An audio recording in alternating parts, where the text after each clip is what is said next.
Printre extraterestrii unei rase numită Buv, trăiește un tip singuratic pe nume O, Salut! care vrea doar să se integreze. Sunt superstar în tehnologie. Dar acum Arestați buvul ăla! îi trebuie o ascunsătoare.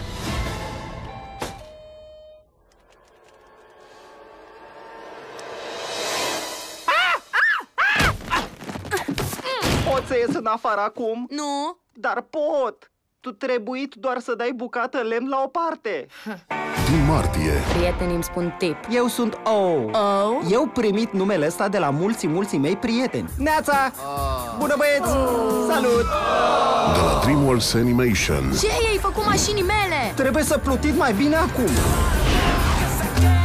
Vehiculul tău e infestat? E motanul meu. Acum vibrează. O să explodeze! el e pe fugă. De ce te urmăresc? Eu a făcut ceva greșeli. Ups! E în bucluc până peste cap. Ce se întâmplă cu corpul meu? Se numește dans. Buf, nu fac dans.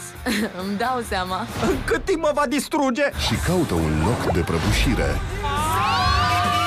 Ești un șofer groaznic. De la creatorii animațiilor Cruz și Cum să-ți dresezi dragonul. Chiar credeai că poți scăpa? Au venit ca să distrugă planeta. Nu ne dăm bătuți. Haide! El schimbă planeta ei. Inițiez autodistrugerea. Ea schimbă lumea lui. Printre buvi, eu nu mă integrez. Nimeni nu-i perfect. Greșelile tale te fac uman. Pauză de tufiș. Și eu vreau tufiș de pauză. Nu mânca bomboanele bleu. Din fericire e un recipient mare cu limonadă. Nu bea limonada! DreamWorks acasă.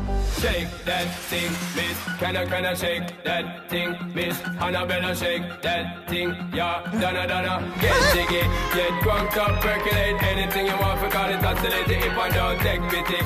Oh, nu! Ridic mâinile sus, parcă aș fi pe șotipus. În 3D. În curând pe ecrane.